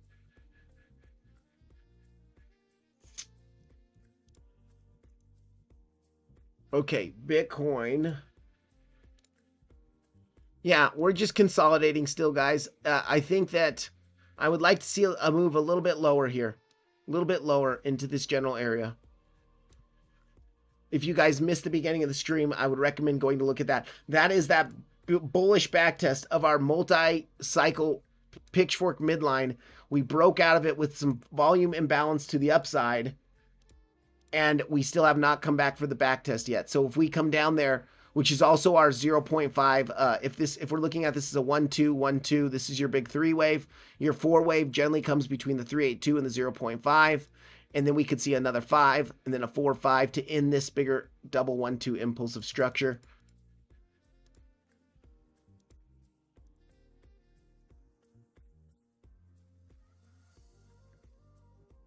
Okay, what was the next? So we did Jasmy. Near.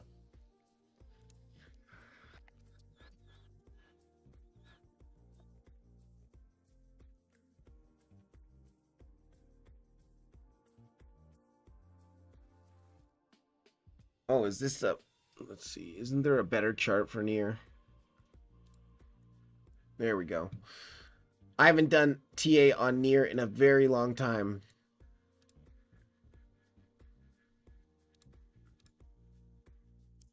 Let me just get rid of some of this stuff here. We'll leave that box there because it hasn't been hit yet.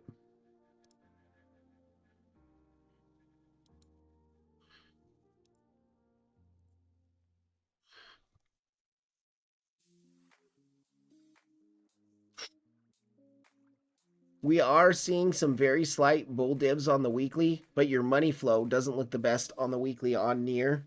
And also, so looking at this bigger pitchfork, we tried to break above the midline, tried to bounce from it, then lost it, rejected, rejected again, and now we're grinding our way down and we're losing the bottom band. Let's do that. And that's not a good look here for near to lose the bottom band of this pitchfork. Let's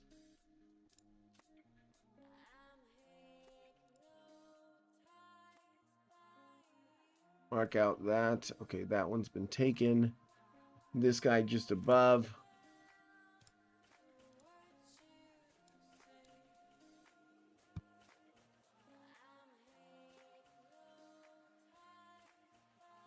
Monthly's up here.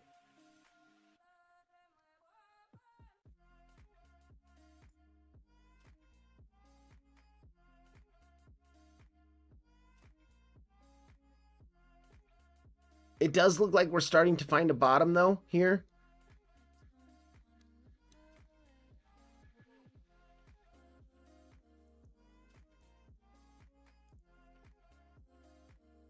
Yeah, I actually like the way this looks here. So on the 2-day chart, as we were making these 3 lower lows, we were making higher highs in the momentum waves here. So that triple drive of bull div, but your money flow was still coming out. So you have to wait till that money flow starts to bottom and starts to rise to the upside. So once we started rising to the upside on money flow, we came down and we SFP'd the lows, confirming another drive of regional bull divs on the 2-day chart, money flow crossing over into the green after grabbing the liquidity of the lows. So this is a very, very nice bottom signal here on near. Now, we are still in our lower range, so I would pull a range just of this kind of sideways price action here. And I mean, actually, I would even do this here, this sideways price action. Yeah, so we're coming up into the value area high and the back test of the pitchfork. If we reject from where we're at now, I do expect a move probably down. Let's see, that golden pocket's probably going to be around the POC in the weekly. Yeah, POC. So, and then the weekly's just above that. But I would be looking at this area as a potential long area on the chart just because, well, we haven't broken market structure either yet. I would like to see us come a little bit higher and at least wick this liquidity at 273. But we're at value, we're at resistance right now. Value area high, pitchfork band, and we lost the pitchfork band.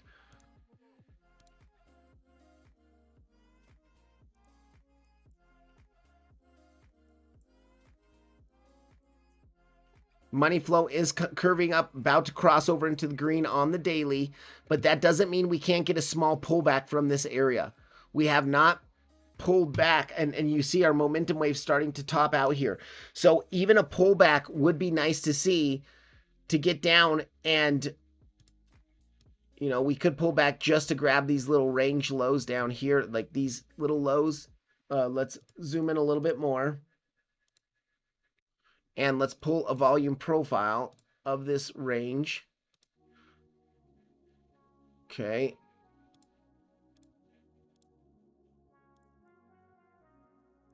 We've already hit into the golden pocket. Let's look at our 786. 786 has not been tapped yet.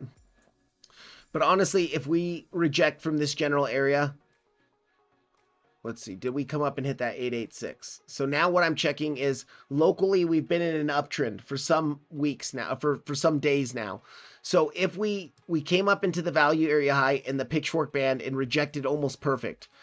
Now we're dropping, but our overall trend is still bullish. Did we hit the 886? We did not hit the 886. So I don't know if you guys can see that color.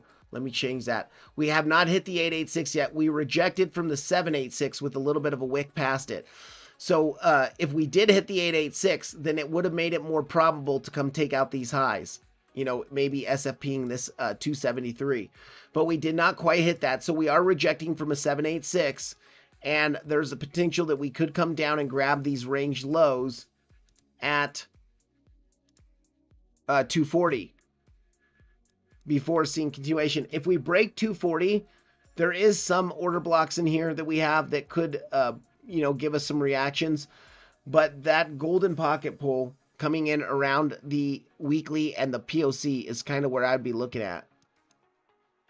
218 to like 211.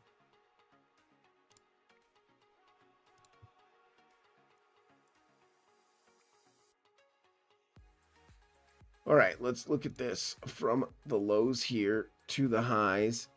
And let's turn on our wave 4 targets. Okay, yeah. So if this is a multi 1-2 impulse, like we look at this as, you know, you got your 1, 2, 1, 2, 1, 2, and then this is your big third wave here.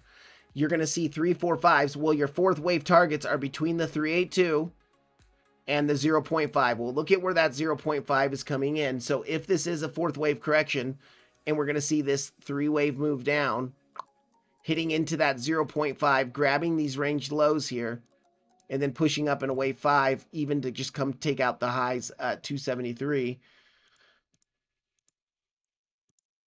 Let's do a trend-based Fibonacci extinction.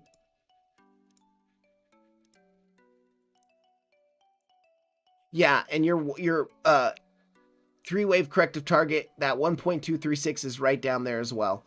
So that area does look like a pretty good area here. Hold on, what am I doing?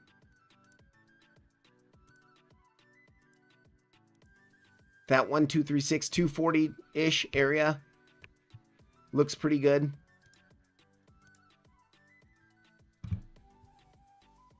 And then your 786 Fibonacci was right on top of the 382.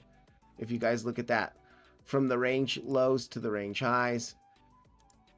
Turn on that 786. You can see that 786 is perfectly aligning with your 382. So those are really your two levels at 246.7 and then like 240-ish to 240, 239.7.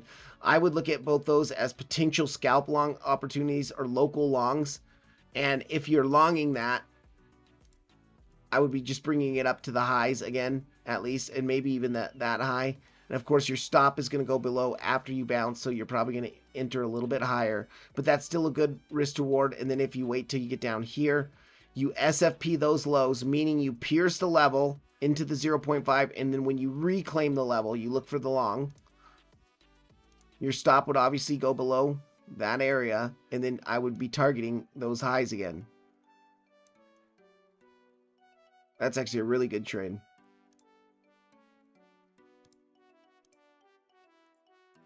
But overall, I would say it looks pretty good. Near looks pretty good on the daily, the 2-day time frame for a bigger rounded bottom. But we are seeing that momentum wave get a little bit toppy, and we are at the value area high of our smaller range. Let me clean this chart up now. So overall, on larger time frames, guys, it could see a bit of a pullback from here. Not for the next week or so. We could see a bit of a pullback, and if we do come down to this weekly golden pocket area, that could be a really good potential swing long opportunity. Like this, boom, and then you could be looking to break it, come up and break these bigger range highs, this sideways range here, up into your weekly up there. Of course, you'd be breaking the top of the pitchfork band again, and then after that, you could see continuation up to your next major target, which is your midline. Let me just grab that box. Your midline, your SFP, and your weekly up here.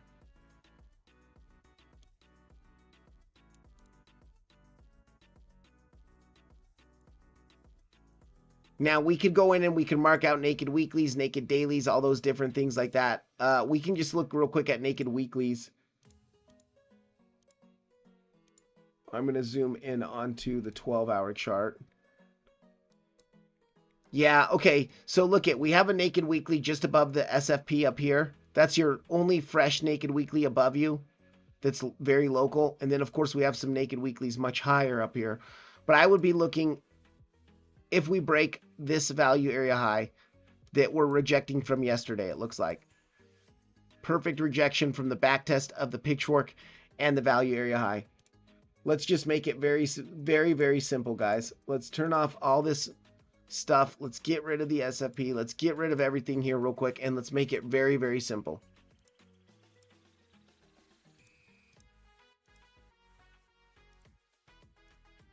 We have our volume profile of our last, since March. So last couple months of price action, few months of price action. It's a bottoming formation. We did develop some bull divs on this bottoming formation, and now we're starting to see some bullish structure to the upside. Higher highs, higher lows, higher highs, higher lows, higher highs, higher lows, higher highs. Is this going to be a higher low? And then we continue. I mean, it does look like that. This, your wave 3, and then now we need a little bit more of a grind here to finish that impulse. But we are at a key resistance. We're at the bearish backtest of our macro pitchfork band after losing it. You can see we were trying to hold within here, lost it, backtested it, made new lows. Now, if we come back up again, we reject again, there's a potential that we could rotate down to the point of control, which is where your golden pocket is. So at resistance, if we come down to point of control, it's a long opportunity, at least in my eyes, if we're seeing confirmation on our indicators. And then you could see that bigger break to the upside, continuing up to much higher prices. Speaking of exhaustive grinding, where's Mark Dutch? Where's Dutchy?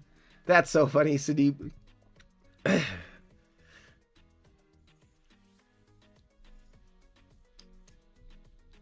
FET. Okay, we'll do FET.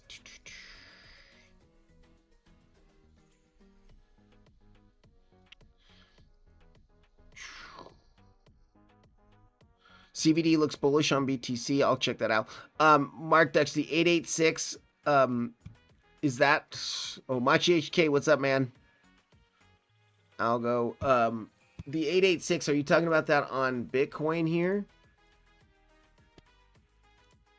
Very locally.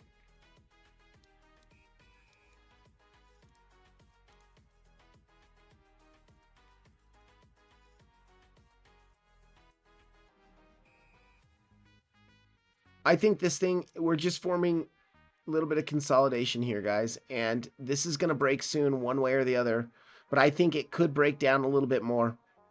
Money flows coming out locally. Yes, we did print a hidden bull div signal, but I would like to come down personally just a little bit lower.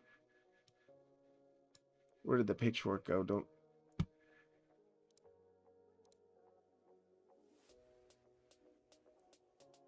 Just a little bit lower in this general area. And actually, it would be nice to consolidate for a bit. So even if we got to push up again and then came down, time-wise, it would align a lot better.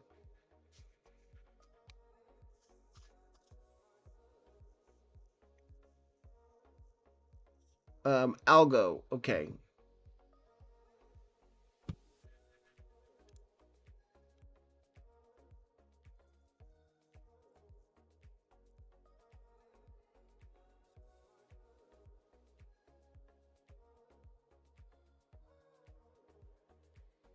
Is this the... This goes back to 2019. Okay, I guess that is it, huh? I do see a nice, very nice bottoming formation here. Now we're starting to develop some bullish trend. So you have your low, you know, I guess a higher high, higher low, higher high, higher low. So we're starting to develop a bullish market structure on the weekly time frame. That's good. And now because we have our bottoming bullish market structure on the weekly, we can pull that pitchfork on the weekly. Let's turn this into a okay, it is modified. Let's look here. Ooh, okay. Let's give this a look here. First, let's mark out.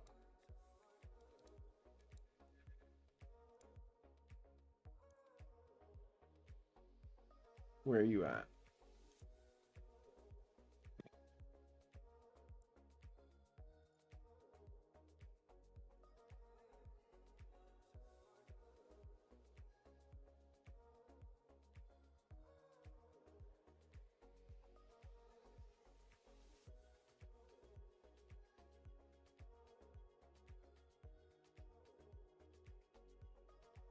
We're kind of rejecting from a weekly already. Now, this weekly's been tapped, but it was tapped like,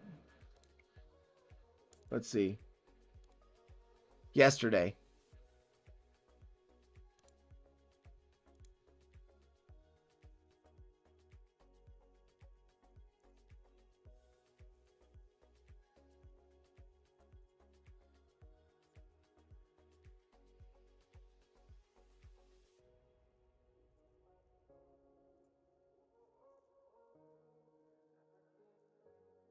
This is actually a really nice pitchfork here. Now, this is an original pitchfork, which is quite a steep pitchfork pull.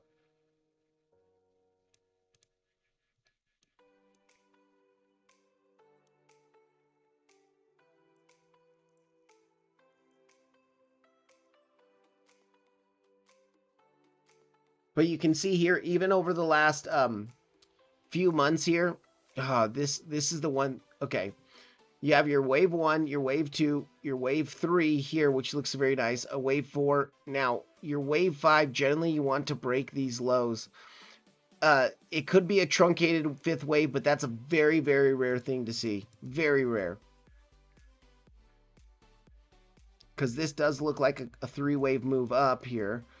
And obviously, if this was a wave 3, you don't want to break your golden pocket of that move. And we broke far past the golden pocket at 61.8%, wherever that's going to be in there.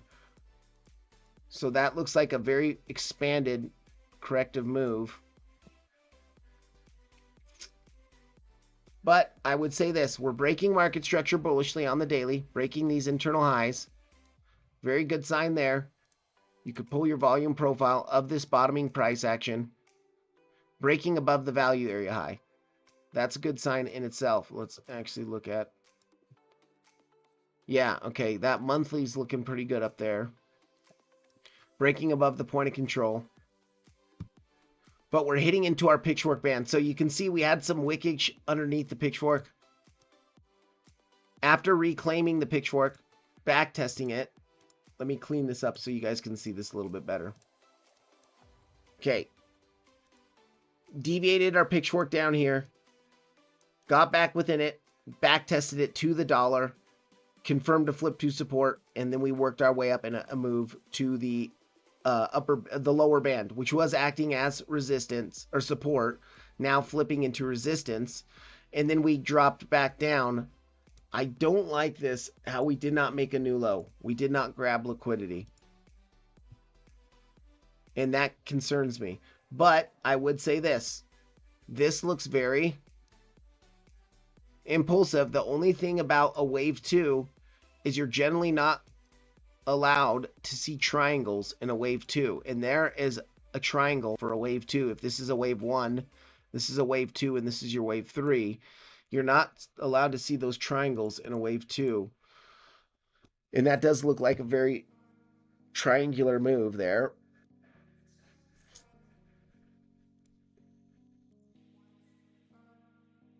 Let's just do this. And we're hitting up into that weekly. So this weekly was hit. It's also a daily, you can see up here. And the pitchfork band. So we're at that resistance again. Remember, what was acting as support through here is now going to be flipping into resistance. So we're at resistance. Let's pull a fib of this entire move. Let's go to the golden pocket and let me see if that's... Yeah, 76% move down, so we're going to change that to based off log scale. Okay, so on obviously this area at 35 to 37, 38-ish is going to be the area, next major area of resistance, because we have that value area high in confluence with your golden pocket and your monthly up here. That's going to be a pretty big area of resistance. And what we could see, and I think this is highly possible, we could see a bit of a rejection from where we're at now and a grind down that takes some time to maybe backtest the value area high of our smaller range. Here in the bottom of the pitchfork, or the bottom of the pitchfork in general, before continuing up, and at that time we would have alignment with the top of the pitchfork band in confluence with your value area high, your monthly, and your golden pocket.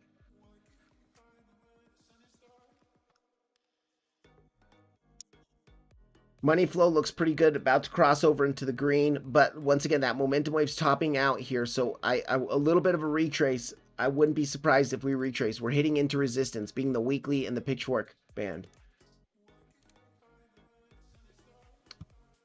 Bear divs here on the chart, higher highs here, lower highs here. Money flow is starting to look a bit toppy. Now, this is very nice to see, especially on a 4-hour chart. Hidden bull div signal, and this almost looks a bit flaggish, bull flaggish. And I would just be looking at, this is the pull, this is the flag.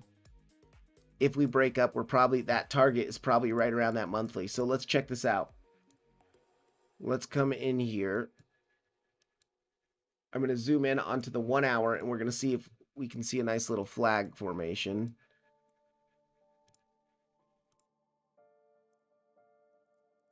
Okay, yeah, bouncing from the midline right now. Midline's pretty well respected, not perfect. You're now I don't trade these specifically, guys, but if it's a bull flag, like say you get a little bit of a corrective move down to the bottom of the bull flag one more time, look at where the bull flag target would end, right at that golden pocket monthly value area high. So there's a potential that you could bump. 1 hour money flows draining pretty consistently here, and we did see those bear divs coming up into the pitchfork band. So look at this. Higher highs into the pitchfork band, into the weekly, lower highs here. Now we are seeing bear divs on money flow as well. Higher highs in the price action, lower highs in the money flow, but also momentum lower highs. So if we come down, let's do this.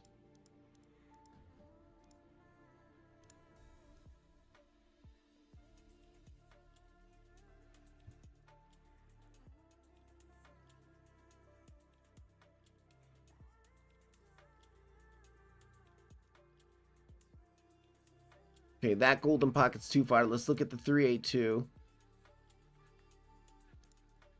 382 has been hit. Overall, the 382 is holding. You can see we've had some wicks past it, but the 382 is holding. So let's look at the 0.5 as well.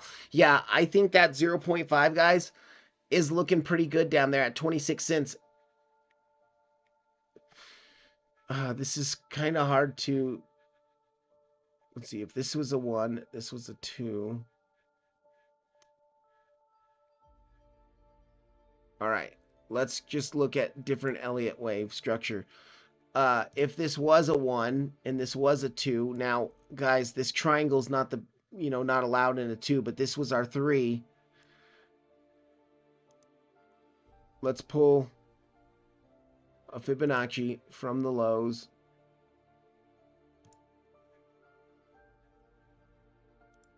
To the highs. Yeah, so around 26 cents is going to be your more macro 382 or your more local 0.5. But that 26 cent area is looking pretty good, and then you might break up. Now, I'm not saying you're going to break straight to the monthly level, because you do have the pitchfork band in here, and this is a macro pitchfork band that will act as resistance. We're at it right now, or we were yesterday at 30.3, but then at 33 cents, 33.6 is the top of the pitchfork band. I know, Mark Dutch, I really do want to try to figure out how to make these numbers bigger. Like, I don't know how to make these numbers bigger here. Because look at it. It tells you where to label them. Oh, is this it? Okay, that works. I'll keep that there. Does that help a little bit? And then, so that's for like the Fibonacci, but let's see if I can do this.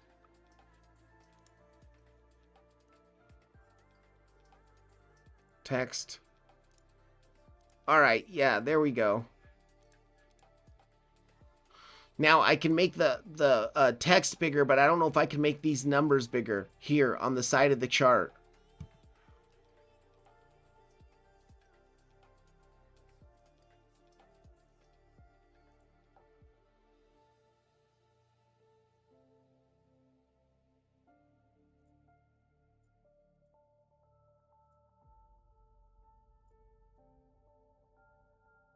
Machi HK, awesome, man. I love watching streams while at the gym. I listen to them all the time too. I stopped supporting my ex, but she still has both legs up. That's hilarious. But yeah, guys. So for Algorand, I would say it's looking like we're starting to find a bottom formation, and we are starting to push up pretty impulsively here. We could see a bit of a retrace from where we're at right now, based off of hitting into the pitchfork band and that weekly. If we come down to around 26 cents, it could be a good local long opportunity to bring up to 33.6 or even like this 35 to 38 cent area. But I would say this is our next major resistance here. Is this general area. Golden pocket, monthly, value area high. And then we could even look at a bigger range here. of this whole bottoming formation. Ah, gosh. Yeah, we're at resistance, guys. Be careful. We're at resistance here on algo. Pitchfork band, the value area high of our like accumulation area. Let me do this.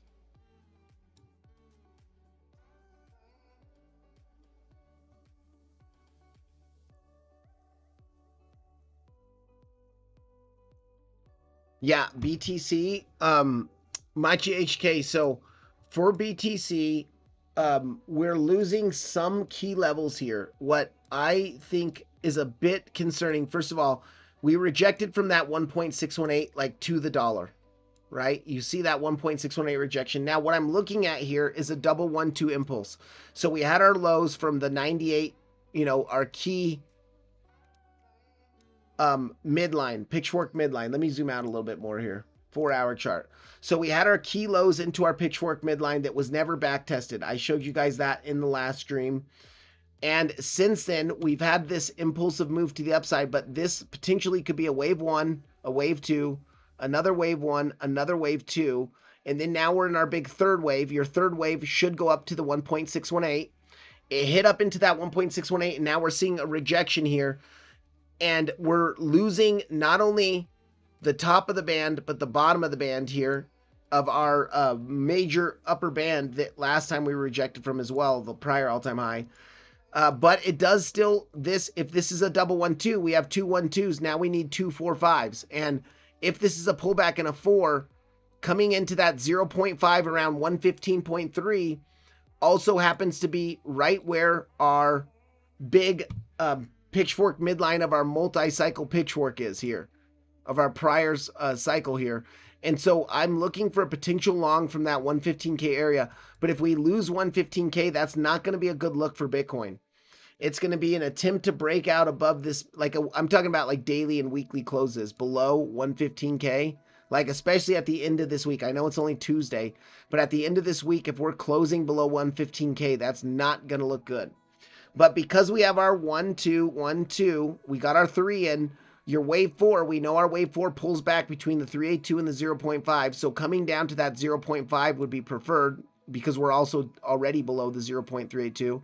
And then we could see one more 5 and then one more 4 and then one more 5, finishing that kind of structure. Same similar structure, and then breaking that down. But yes, and then very, very locally, like if we look at the push down that we've seen the past day or so, it does look a little bit impulsive here to me, to the downside. If we look here on the 12-minute chart, we have a 1-2. Actually, this could be a double 1-2. There's a 1-2, 1-2. There's your big third wave. This could be a 4-5, and then we could see another 4-5. Actually, that would be nice to see coming down a little bit lower. But it does look like we're going to continue down a little bit lower here. This is a very steep channel that's triangle that's building here. And you can see we're priming for a move right now. But I would like to come a little bit lower. You can see we've got below the 0.382 and now it's overall acting as resistance. We tried to get above it earlier. And today when we had that little bit of a pump earlier today, that pump pumped us to about that back test of the fib channel, and then we rejected that fib channel. Hold on, let's see. I don't know why TradingView does that sometimes. So you see we came up, we lost the fib channel, came to the value area low, came back up to our point of control and the back test of that fib channel and rejected it, showing that we want to trade below it for now. That's not a good sign to me. So I do think we could come a little bit lower. Money flow looks like it's draining out pretty consistently. We did print a hidden bear div signal on the 2-hour, showing local continuation to the downside. I think that coming down to 115 would be what we're looking for.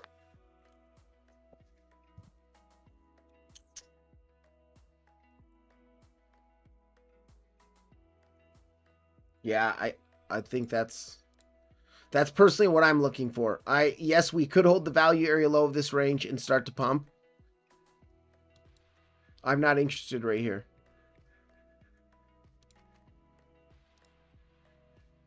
Look at this thing forming.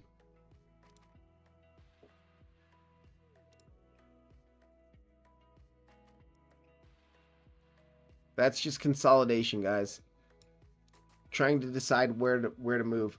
But because we dumped into it, now symmetrical triangles are not 50-50 in per se like a lot of people think. If you dump into that consolidation pattern, you do have a slightly higher likelihood to dump out of it as well because it's a continuation pattern. But it's like 60-40 instead of 50-50. And oftentimes market makers like to wick to that second pivot and then continue the move. Okay.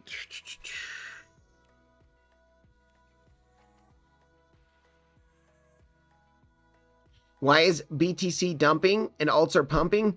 Well, that is because Bitcoin dominance. If you see what Bitcoin dominance is doing, when Bitcoin dominance is dumping, that means that alts are pumping against Bitcoin, right?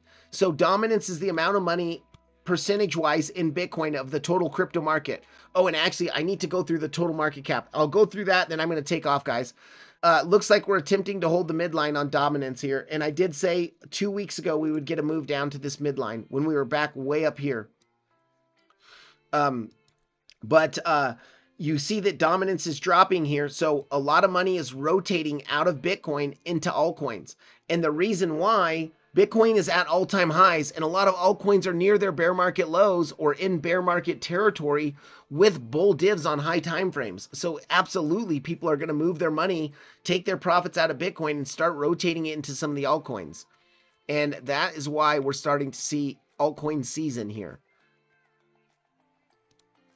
Yes. Okay. I'm telling you, Sui's going to probably keep coming up to this general area.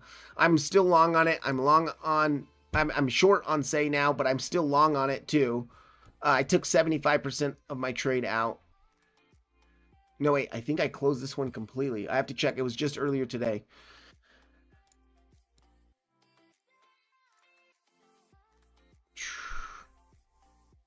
Yeah. Like I said, Much HK, we might see a little bit of a fake out of that little triangle. Where am I looking here?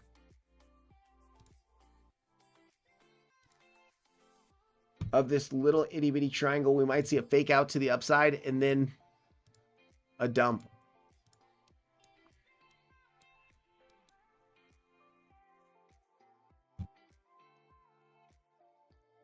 TP on Sui is 430. My next one is 430 because that is the highs of our impulse. I think we're going to keep grinding up to this 429.67. So I set the TP because you want to see a swing failure pattern of that. That means you want to pierce that level by a bit above it and then close below it. So 430-ish, maybe like 429.8, something like that. You could TP right around there. But there's a possibility we could move up to 441, 445. That general area between 441 and 445 I showed you. There was something else at 441. I think it was a naked weekly POC. Yeah, naked weekly POC and value area high is up here between 441 and 445. I think we have a high probability of at least coming up to take out these highs, but probably coming up to that 441 range.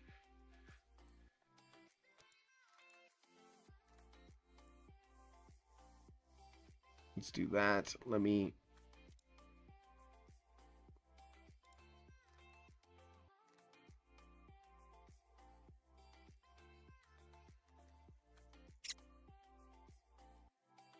$420 typical.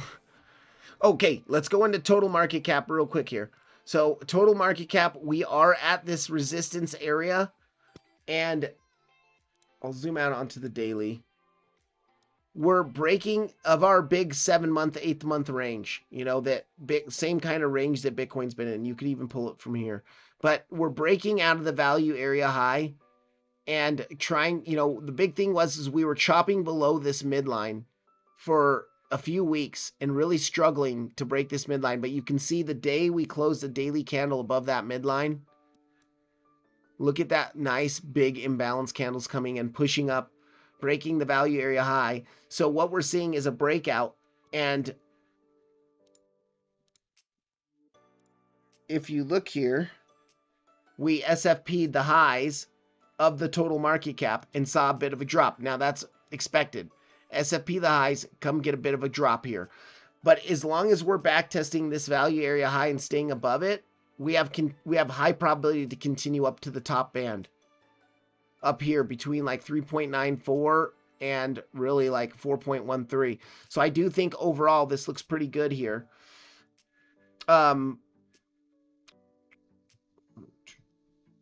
Yeah, I think that we could be in a much bigger push up here. If this is a 3-wave corrective move, let's just assume that this could be a big bearish 3-wave corrective move.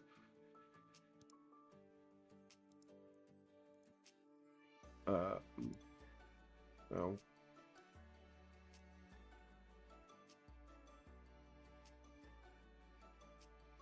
Coming down to like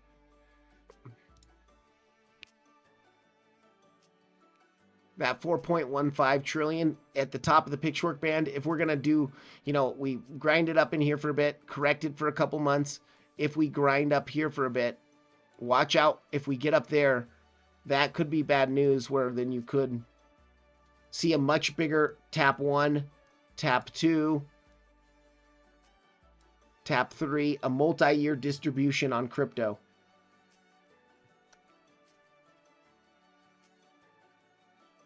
That would not be good looking.